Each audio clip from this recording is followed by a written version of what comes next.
Faltando pouco mais de 2 meses para as eleições, qual o panorama do pleito aqui no Brasil?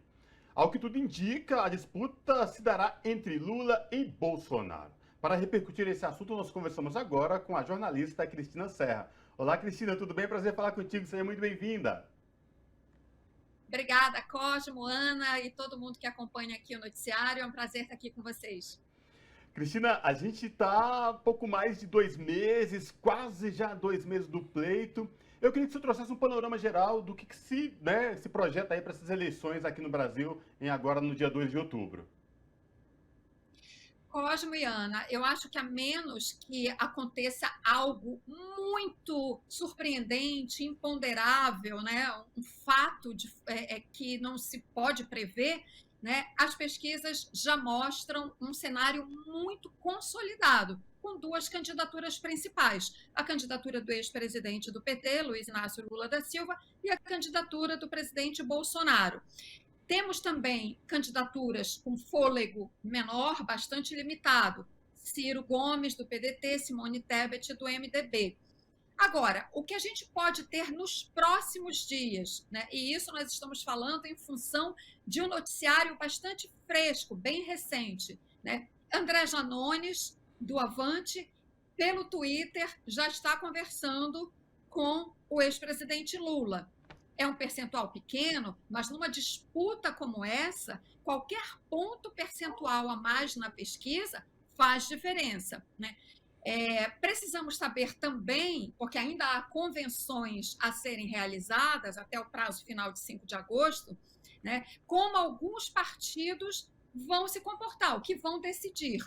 O noticiário também traz os bastidores de uma conversa do ex-presidente Lula com Luciano Bivar, do União Brasil. Por esse noticiário, Luciano Bivar retiraria a sua campanha a presidente. Por que eu estou trazendo esses dados? Para mostrar o seguinte: na minha percepção, a candidatura do ex-presidente Lula passa a ter um ímpeto, passa a se criar uma onda em torno dela, né, quando a gente vê candidatos a presidente, ainda que com percentuais pequenos nas pesquisas, mas quando a gente vê a possibilidade de retirar essas candidaturas e adesão à candidatura de Lula, cria-se uma onda, um efeito de atração, digamos assim, né? Uma força gravitacional dessa candidatura Lula-PT, né? No momento absolutamente de campanha. Nós entramos agora, agosto e setembro, são os momentos decisivos. Daqui a pouco começa a campanha, a propaganda partidária na televisão, né? Esse é um momento muito importante. Quando a gente entra nesse momento, no caso da candidatura Lula, com a intenção de voto tão consolidada e com esse movimento que a gente percebe agora, claro, são primeiros movimentos que precisam se consolidar lá na frente, né? Mas quando a gente vê esse movimento de atração acontecendo, né, isso configura aí um ímpeto, um crescimento da candidatura Lula. Claro, também é preciso aqui ponderar. Nós ainda vamos ver para o presidente Bolsonaro o efeito das políticas, das medidas que foram aprovadas na PEC dos auxílios, né? A PEC dos bilhões, seja lá qual for o nome. Houve um noticiário muito grande em torno desses auxílios, né? Isso cria uma expectativa positiva para a parcela da população que vai recebê-los. E quando eles forem pagos efetivamente, isso também deverá ter algum reflexo. Eu diria que, em linhas gerais, são esses os contornos do quadro eleitoral que a gente está vendo nesse momento. Uhum. Cristina, houve a convenção do PL e no artigo que você escreveu recentemente sobre esse assunto, você fala de Arthur Lira. Queria que você comentasse essa figura, né? Essa figura que foi presidente da Câmara agora, nesse último período, e da relação dele com Bolsonaro. Qual a sua avaliação sobre essa relação, sobre Arthur Lira e sobre o Centrão nessa disputa eleitoral agora para a presidência? Ana, é uma relação espúria, completamente espúria, porque o Arthur Lira, ele é hoje em dia uma espécie de co-presidente, né? Porque é ele que garante a blindagem a Bolsonaro. Claro que Augusto Aras, como procurador-geral da República, também garante essa blindagem, mas a blindagem garantida por Augusto Aras, né? Perdão, a blindagem garantida por Arthur Lira na Câmara, né, ao sentar sobre os pedidos de impeachment e ao garantir a aprovação da PEC da compra de votos, ou PEC dos auxílios e muitas outras medidas que favorecem Bolsonaro, isso configura uma aliança completamente espúria. E como é que ele consegue essa aprovação? Porque ele comanda, ele é o principal operador do orçamento secreto na Câmara. Então, nós temos o Congresso mais corrompido, mais degradado, né, da história contemporânea do Brasil, corrompido pelo orçamento secreto e, ao mesmo tempo, um governo corrupto também. São as duas pontas desse esquema, né?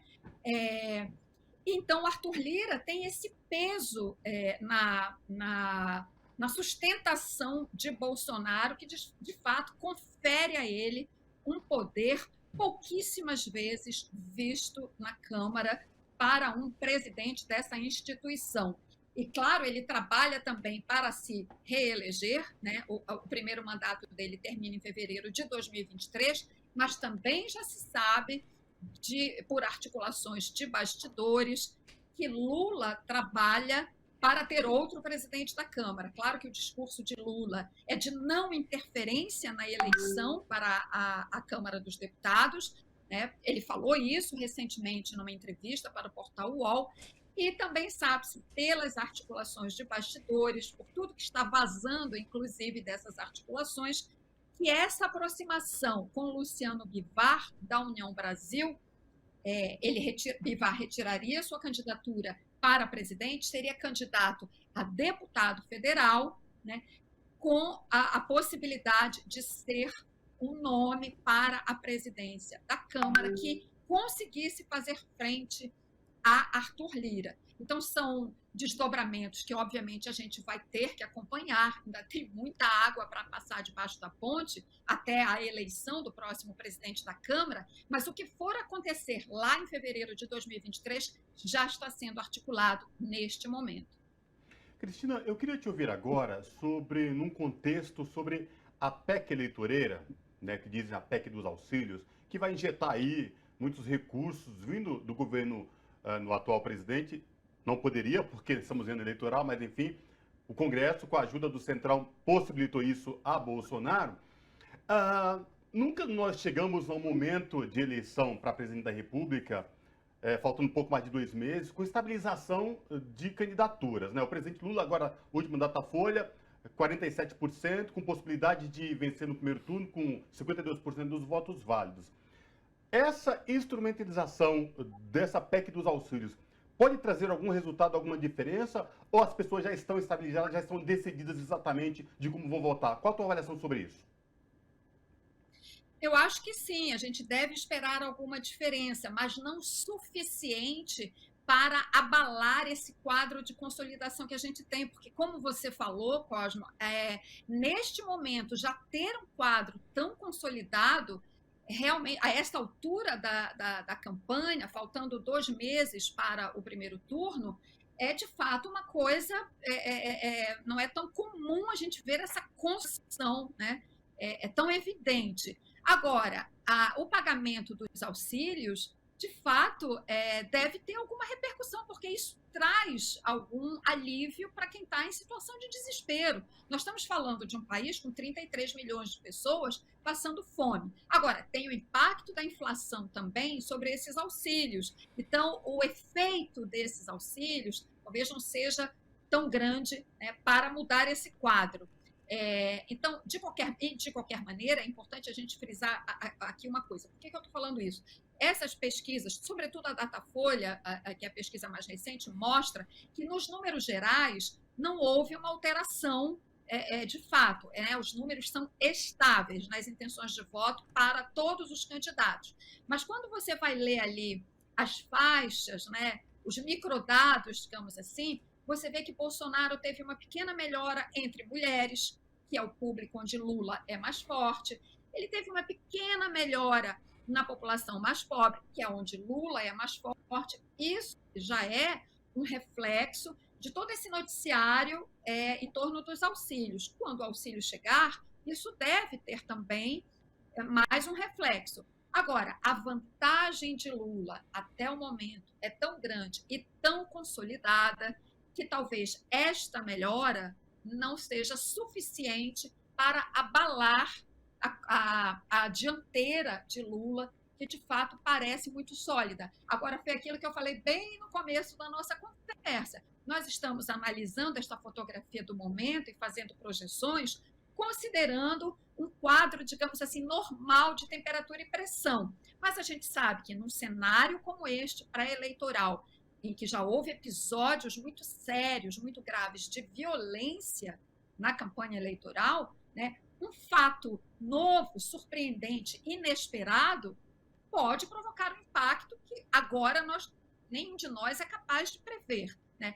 Nós temos um quadro, as pesquisas mostram um quadro consolidado, mas, ao mesmo tempo, nós entramos num cenário de incerteza, né? Porque nós temos um presidente que faz uma pregação golpista a todo momento, que estimula a violência eleitoral a todo momento, né? Isso traz um componente de incerteza para a campanha, por isso que não dá para a gente afirmar, vai continuar assim até o fim? Não dá para fazer esse tipo de afirmação, embora, claro, as preferências do eleitor, né, estejam muito claras, muito evidentes na pesquisa. Mas é assim, campanha eleitoral sempre tem algum componente do imponderável, né? Então, por isso que nós temos que ser muito cuidadosos ao analisar esses dados, né, e considerá-los sempre um retrato do momento. Uhum. Cristina, você está falando de uma instabilidade, né? A gente tem 2 meses para o primeiro turno da eleição e a gente tem um presidente que se coloca como candidato à reeleição e que questiona, foi eleito diversos mandatos como deputado federal pelo sistema eletrônico, mas agora questiona o sistema eletrônico, vai a público questionar a lisura do processo eleitoral por conta esse subterfúgio da urna eletrônica. Há um risco, a gente corre um risco, a gente pode ponderar que existe um risco ainda de golpe nesse processo eleitoral, de não haver processo ou de impugnação de pedido de impugnação de um processo, desse processo eleitoral? Ana, eu acho que está havendo uma redução da possibilidade de um golpe, de uma ruptura institucional, seja lá o que for, perdão, seja lá o nome que se dê, né, a essa insanidade golpista pregada pelo Bolsonaro o tempo todo. E onde é que começa a haver esta redução, né, da possibilidade de uma ruptura, digamos assim?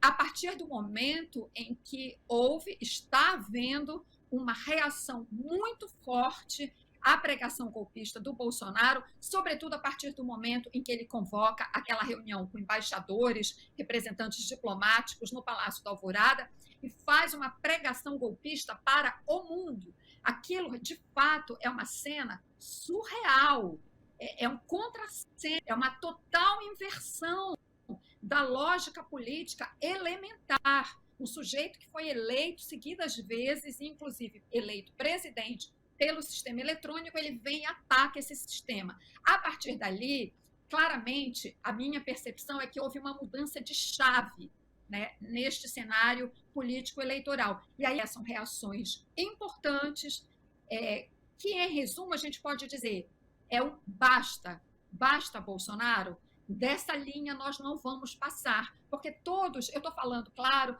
das notas que saíram em seguida, desse manifesto que está sendo articulado, que já tem milhares e milhares de assinaturas, vai ser lido no dia 11 de agosto, que reúne representantes do grande capital, bancos, né, representantes de bancos que assinaram individualmente, empresários, artistas intelectuais, e vai haver um outro manifesto das entidades representativas do capital, Fiesp e Febraban.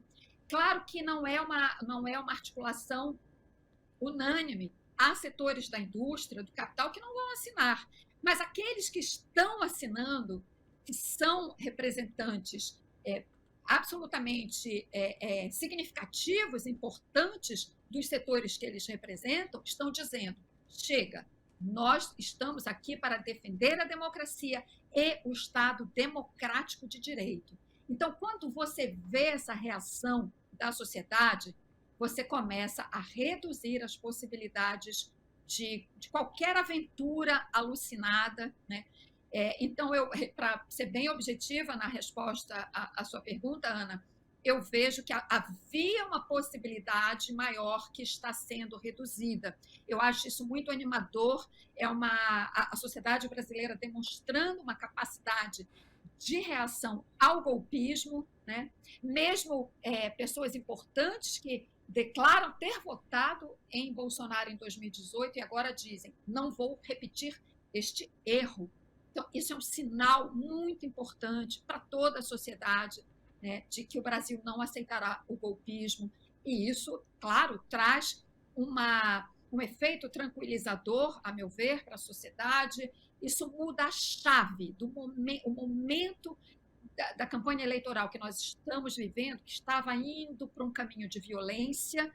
Claro, sempre pode acontecer um ato deslocado, mas esta reação importante, com muitos ex-ministros do STF, importante ressaltar, a presença, a assinatura desses ex-ministros do STF dá respaldo ao STF, neste momento, e ao TSE, né? Então, muda essa chave da violência para o mínimo de estabilidade nesta campanha eleitoral. Isso é muito importante. Perfeito. Então, conversamos com a jornalista Cristina Serra. Cristina, muito obrigada pela sua participação e pela sua análise aqui no Revista Brasil TVT. Obrigada, Ana, Cosmo e a todos os seguidores aqui da TVT. Sempre um prazer estar aqui. Até a próxima. Abraço. Abraço.